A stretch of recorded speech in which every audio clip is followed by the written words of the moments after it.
But a lot of times since I've looked into that camera and had a word with everyone.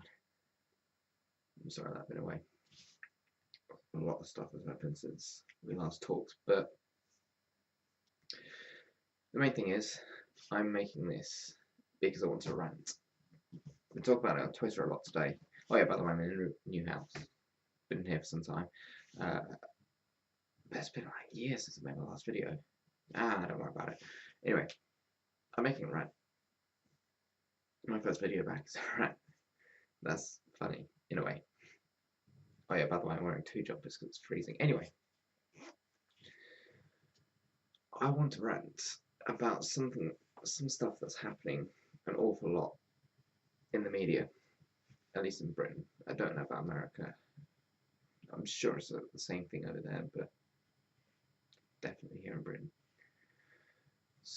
A like the health like industry type thing, the health industry really gets on my nerves sometimes. I'm coming from a chemistry background, biochemistry. Some of it biochemistry didn't really get it, but I definitely did it in A level biochemistry. But the cancer part of it, I see an awful lot of adverts. Or well, okay, not on TV because I don't have TV, it's more on YouTube, but mostly in like billboards and stuff. I see it awful lot of places. Current one is like the obesity gives you cancer, that sort of thing. Now, I'm not saying something like, oh, where's the evidence? It doesn't really give you cancer. It does. But saying that really puts fear into people that shouldn't really be. I'm saying that because everything gives you cancer. It's more about the chances. But they do this for a reason, okay? Okay, I don't know. I don't know. I'm not like, oh, I'm secretly in the food industry. Well, okay, I'm in the food industry, but I'm secretly in the food industry. I know there are all their tactics, but more about it. This is what they seem to be doing. That, especially with the sugar tax we now have, they're trying to make a healthier environment for our kids. There's like, oh, being unhealthy is bad. Don't want to be this. Whereas, as someone who regularly drinks fizzy drinks because that is how they get their energy. Like I cannot get energy from fat. Like, I like nutrients inside of me to do that. So I rely on sugar to get energy. So I'm spending like almost double what I used to do on sugar because both companies are cut down on their sugar and it's being taxed. So lo and behold, I'm spending so much money on drinks just because I need that energy. But that's besides the point. That's me, not the adverts. It's getting too far. Anyway, so the point that I'm trying to make is, I don't like seeing the adverts everywhere simply because it misinforms and it scares people into doing something that really, who really cares? I have no problem with people being obese. Some of it, sometimes they can't help it, sometimes they can help it but don't want to. I have no problem with that. I have nothing against like cancer and stuff that I know is a big thing. I'm not partial in that. Whatever the word is, I don't know. I, as per usual, I don't have scripts for this, but um, I know it's a big thing. I'm not saying that we shouldn't be concerned on this, but I'm saying we shouldn't exactly say this causes cancer because everything causes cancer. From a biochemistry point, it is literally the DNA changing to a point where the body can't regulate. It just basically reproduces, the cell reproduces so rapidly that the body can't deal with it. It's not. It's irregular growth of the cell, replication of the cell. Um, that can happen just naturally. Like being alive gives you cancer. Technically speaking, is all a game of chance. I don't like that these adverts saying, "Oh, this gives you cancer. That gives you cancer. This everything gives you cancer." Technically speaking, it's all about the chance of getting you cancer.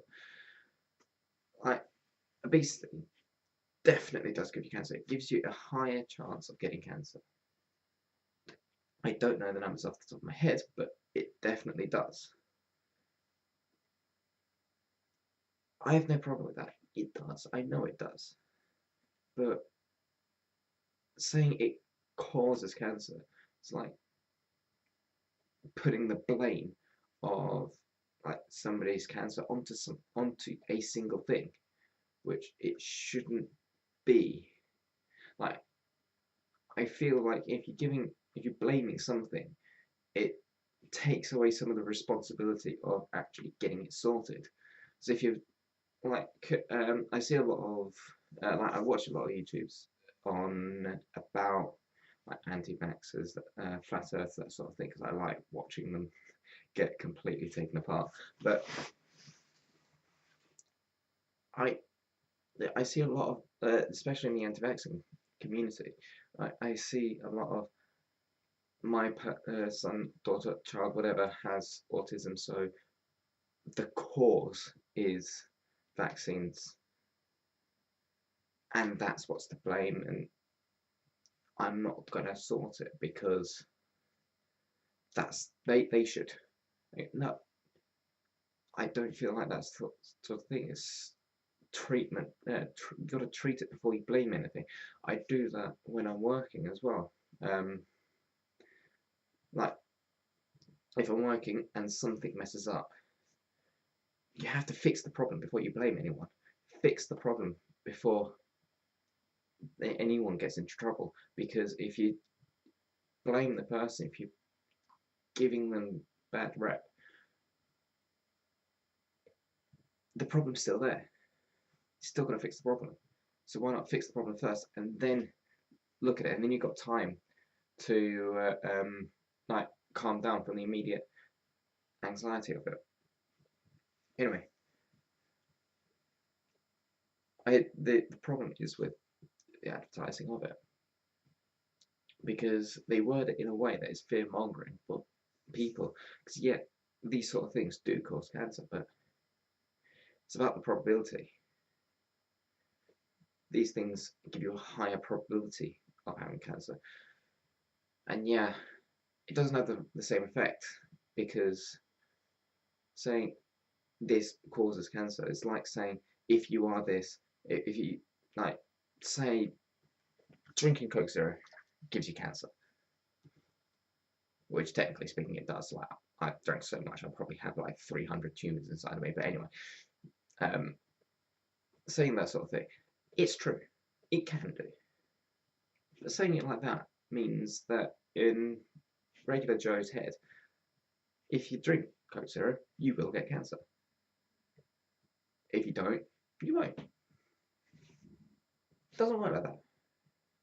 If you can drink Coke Zero, you might get cancer. Like 1,500 people. Like, making these numbers up on the top of my head, but if you say giving Coke Zero gives you 1,000 more chance of getting cancer, yeah. I can take the odds. 1,000 people. Yeah, I can take the odds. I can do that.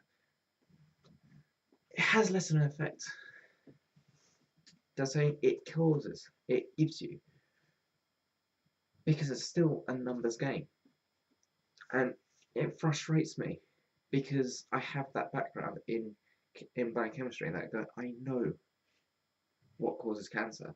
I know how it mutates. The cell mutates. I know how. I don't know how to treat it. Nobody really knows how to treat it, but I know how it forms. And it kind of frustrates me that the health industry does this sort of thing because I know that technically speaking they're right, but morally, I don't like it.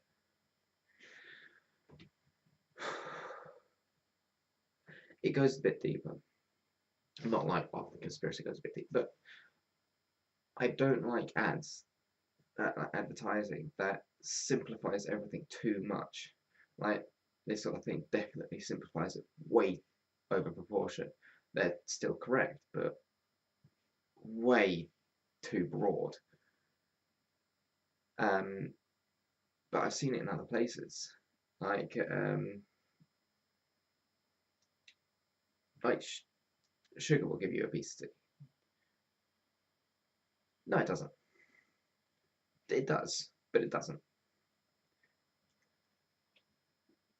I always feel like advertisers are like playing down, like bigging up, sorry, um, fearful things like obese, like unhealthy diets. I feel like big companies are really overplaying certain health risks to either sell their product or stop another business from happening. And I don't like it because that's not playing fair. That's going, oh, they're a bit too popular. Let's just find an insignificant bit and massively big it up just to hurt their sales. And I don't like it. Imagine if it did it. Like, imagine if they did it to them. Like, for instance, like I have not. This is not a real life situation, but say sun cream and staying outside were two industries, and sun cream was going, oh yeah, staying outside gives you cancer. Don't use them. And then it found out that like 0.00001% of people who use the sun cream got cancer from the sun cream, and the staying outside industry then use there. So, oh yeah, but the sun cream also gives you cancer. So who cares? They're both right. They both cannot be sued for um, not advertising properly. But who's really correct? They're both. It's both a numbers game, and I hate looking at these ads because I know deep down inside they're really, really wrong. But technically speaking, they're right. So don't get sucked into this. Live your like live your life like you want to. Don't I don't like people trying to control your life. Like that sort of thing. It's trying to control your life. They're trying to stop like really persuade you not to do something that they don't like you doing. The UK government at the moment really doesn't like anyone being unhealthy to the point where it's costing an awful lot of money just to have nice things just because they don't want you to be unhealthy. The sugar tax ID'd on like you cannot sell caffeinated drinks to under 16s. Why? I had a huge rant directed towards Jamie Oliver for this because he was the one who originally started the ball rolling for that sort of thing, for the sugar tax, for the no caffeinated drinks under 18s, healthy school lunches, which that is in itself isn't a bad thing, but not selling caffeinated drinks for under 16s, it that is outside of uh, school regulations. So basically, the school dinners I'm fine with because it's the school's responsibility for the health of the children. But outside, it's the parents' responsibility for the health of the children. That the sugar tax and that sort of thing is diffusing the blame onto something else that should not be blamed for obese children. because the majority of the time it's the parents' lack of control on the kids. I am super thin and I drink so much caffeinated drinks. I always have done because again, that's how I get my energy. I cannot get energy from fat, in the normal way because I lack the stomach to do that. So I need sugar, and I don't see a problem with it as long as it's regulated. I don't gain weight. I'm losing weight with almost 3 liters of Pepsi Max a day. I'm losing weight. I'm not gaining mass. Um, I literally eat only pizzas. I drink only caffeinated drinks, and I am losing weight. It is about the regulation, and it's not about what you're having. I do not see a problem with selling caffeinated drinks to 16-year-olds. And yes, it's exactly the same scenario. Anyway, rant over. I'll probably record another video next week explaining all the stuff behind me. Depends what happens. I know. I've been uploading a few Overwatch clips recently, but that's just half to show off to friends, half to say, yeah, I'm still here. But I've re-bought my editing software, Adobe Premiere Pro, so I can make high production videos again. The only thing is I need a proper computer to actually get the high stuff. I'm still using a laptop. I don't earn anywhere near enough to get a computer. That's another rant in there. But yeah, I've ranted for too long. I've got it out. It's on here. It's on record. My complaint to the health industry for the way that they're advertising. Oh yeah, there is no cure for cancer. 100%. There will never be a cure for cancer. You cannot cure cancer. You can't prevent. The point is, cure is a prevention. You cannot prevent getting cancer. You can treat cancer and you can remedy cancer, but you cannot prevent it. 100%. You cannot prevent it. The physical way that it happens, you cannot prevent it. So I don't like them using finding the cure for cancer either. By the way, there's one. For those who think there's a single magical cure that cures everything, and that doctors are leaving it out, and they're not. Simple being that there is no one cure for cancer either. It's literally for the amount of variations of type, size, where it is as well. You cannot just use one product to cure it or get rid of it or whatever. Alright, I'm going to leave you now. Stopping